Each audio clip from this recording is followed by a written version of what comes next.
Good morning, Action Art. Sa tagpalamati sa Action Radio, good morning sa inyo. Tanan. Salamat gid sa time. No? Number one, may mga schools gid. Actually, before kanamon gintawgan, na-interview ko si Sir Ian Arnold Arnay sa province, nga side, kag sila nga, may mga areas na yang, like for example, Dulid, grabe itong mga preparasyon, inamutay ko ng mga manunudlo to, para nga madugangan ang thermal scanner, ang mga ginbutang na mga plastic barrier, ang mga kinanglanon gid ito maintain sang health protocol ginapatuman. Sir, sa part ninyo sa act may mga members kamo or mga teachers nga nagpalabot sang ila concern sa sining natalana lang nga pag-umpisa kag pag-kick off no sang face-to-face instruction starting Monday.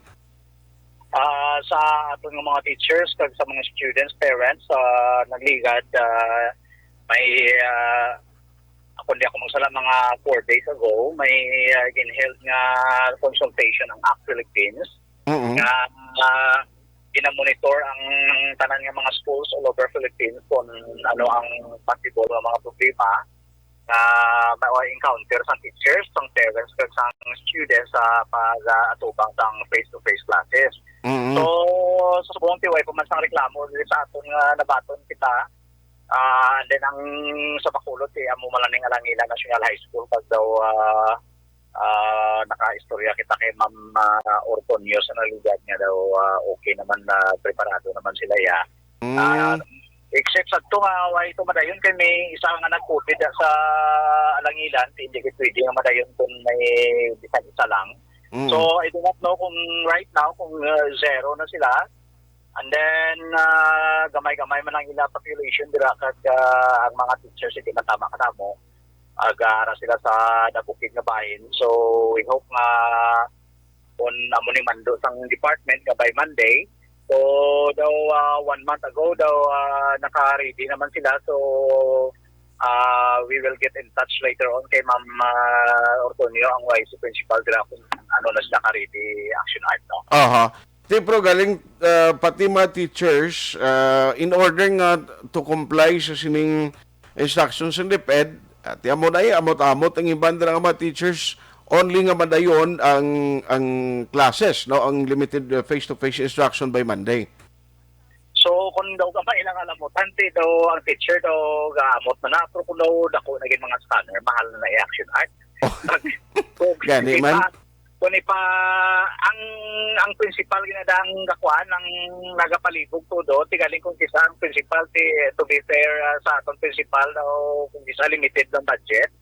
So kinahanglan na ang aton mismo nga division office ang mga alalay sa aton nga mga schools pag may actually may monthly operating expenses man ang natalana pero may harap lang kung isa nga tigalastuhan na sa Monday. May kwarta man di sa bangko pero hindi mo na yung magasto dali action art. Kaya may mga paper requirements pa na siya. Pero kay ang mga natalana ng guro nga school na kuha naman sila na schedule nga mag-open. So, I presume all of them have prepared already, no? Kay hindi man na yung in-issue lang to ang memo kag sa Monday dayon. So I understand nga ginapasaanan na sila nga kamo ang kuan na pili direho tungod sa amo ning kondisyon. So meaning naka-preparar ko inaayo ta lang sa aton nga mga kuan mga school heads dira kag sa mga DepEd officials nga ang teachers hindi lang matapangan niya mag sila pa mismo sila packets ba ng wow. Ang alcohol yati naging man na gina-practice naging man. So ang plastic barrier duway naman na ginakuha kaya mo man ako nung taktikan sang kagaw. So and then may limit na action art daw 3 lang naka-oras sa eskwelahan. And then ang kinder daw 12. Ang grade 1 to 3, 16. Ang junior kag senior high school, 20. So, ang aton classroom, mga 40 man ang capacity to 50. Mga tunga lang sina.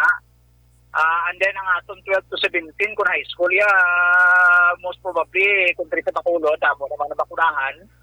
So, kag ang aton teachers, tungod sa order lang ikaw nagigya pa RT-PCR kung kayo mo yan nakapabakuna. So, nagahinga, majority nagahingagaw na man except sa mga comorbidities na alang-alang hindi ang Correct. magpapaksin sa luyag kanila Action Act. Aha. So, meaning nakakuha na gid man daw may preparasyon na gid man we hope nga mag-successful na kay kita mismo sa Alliance of Concerned Teacher nakita naton ang kabudlayan sa parents ang nagalubo ang kalidad sa aton edukasyon kay ining distance learning lang self-learning modules.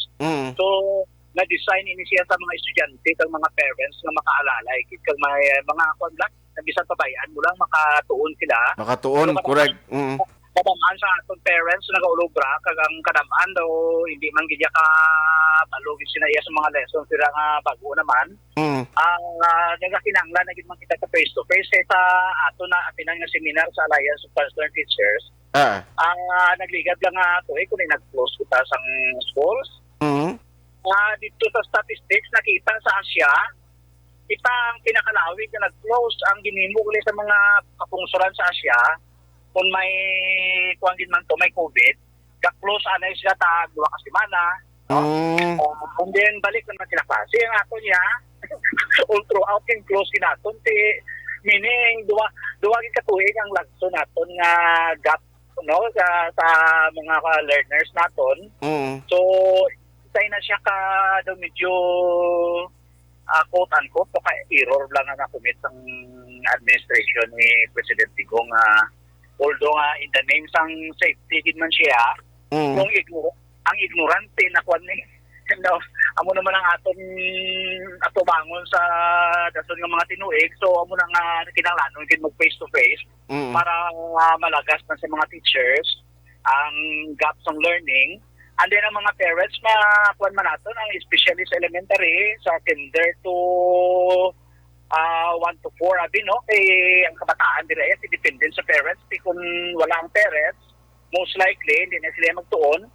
And then ang parents naton duwa ka ginikanan nagatrabaho para lang malagas na may pakaon mo sa kabataan. So kung maka face to face siya bisan 3 ng oras at least kuan lang parents mahilway sa kabugat nga ginatubang nila sa pagpangabuhi economic sa pagtugbo pag sa kabataan and then ang aton teachers na idlaw naman sa ilang trabaho gid mag face to face.